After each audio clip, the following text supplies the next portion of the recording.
Hey guys, it's Charlie. I want to talk about the current state of collapse we are in right now. The escalation of events, the acceleration of crisis, and where we're going from here.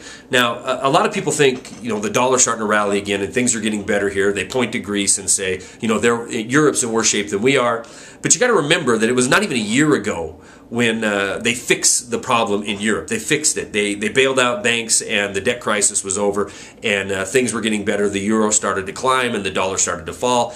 All they're doing is papering over. This is how it works. I mean, if you're a student of even a very short period of history, you see they spread crisis around and it's, the euro's turn for a while, then it's a dollar's turn for a while. But in reality, they're all ending up in the same place, and that is in the ash bin of history with all fiat currencies. But the reality is this. A year ago, we were told it was fixed and handled.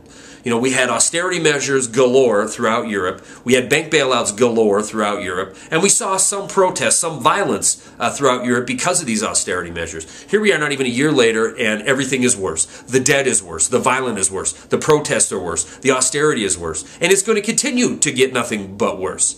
Now, here in the U.S., if you happen to be at all interested in what's going on politically in this country, unfortunately, most people are not, but the ones who are, the vast majority of them, are treated to a steady diet of propaganda, and their number one concern is the credit card raising by Washington. They need to raise the debt ceiling or it's going to be pandemonium. In fact, we've heard nothing but regurgitated taglines and talking points coming out of D.C. about, it's going to be the end of the world. Zero Hedge put an article up today brilliantly pointing this out. A company, a think tank called Third Way, was paid untold amounts of money to go ahead and state the obvious, that things are going to get hard if we don't have an open-ended credit card. But yet, this is the tactic used. This report's going to come out Monday. Officially Monday, we're going to go over the $14.3 trillion, and then the drama will truly begin. But even if they raise the credit card limit, even if they get everything we want, the end is definitely in sight for the U.S. dollar, the U.S. economy, and the global economy. If we take a look globally what's going on outside of politics and just look at disasters happening, Fukushima, Reactor 4, it's almost out of the news already, Fukushima is. Reactor 4 is leaning right now, and to date, their best solution is, in a story released today, they're going to put a tent over everything. Like this is going to fix anything. I bring Japan and Fukushima, this disaster, up because it's the world's third largest economy, still putting strain on global supply chain.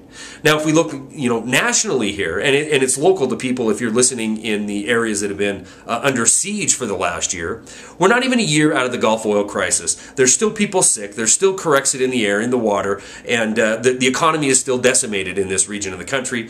We've just come off massive tornadoes in Alabama. A member of Wide Awake News who actually lives down there was without power for 9 days and reports that it's, for a period of time, it was like going back to the Stone Age down there, definitely affecting the economy of Alabama going forward. And in a larger scale, the whole Mississippi River is busting at the seams. Last week they had to break levees, and 1,500 miles of arid land in Arkansas is now underwater. Arkansas, the number one producer of rice in this country, half the country's rice is grown there, and 1,500 square miles is underwater. They're busting more levees tomorrow, Saturday, in order to save the major urban areas of Louisiana, Baton Rouge, and New Orleans. But it's going to end up covering 3,000 more square miles in northern Louisiana, more farmland taken out of the supply chain equation. And we have the Mississippi going to lose about 2,100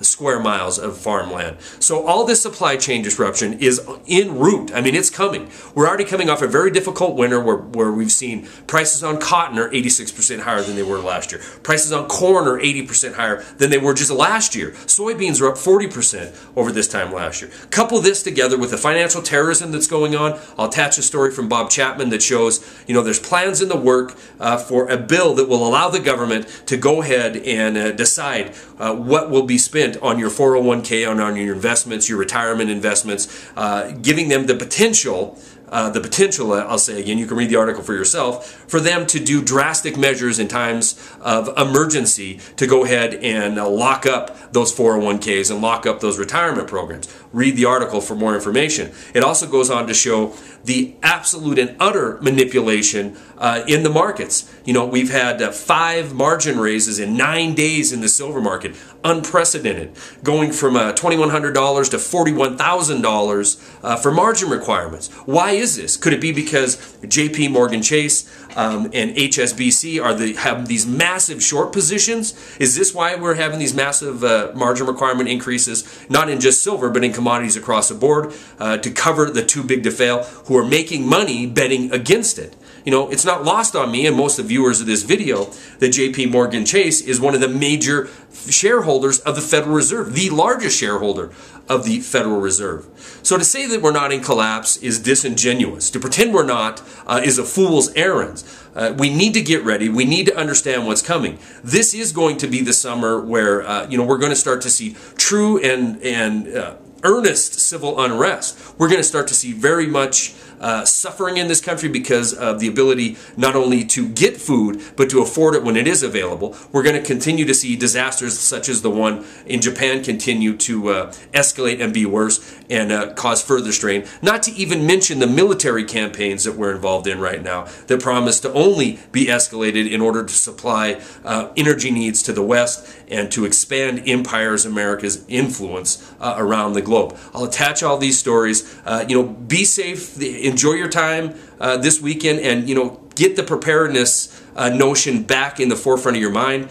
Just looking at what's going on down the Mississippi River, you don't have to be a rocket scientist to figure out when cotton prices are up 86% over last year and we're wiping out thousands of square miles, things are going to get a lot worse. Not just cotton, but your basic commodities you need to live. Get ready. Get prepared. I truly believe that we are living in a very short window that remains, that we have the opportunity to go out and buy things that we need. They're going to be available and affordable. Stories are attached. That's all I got.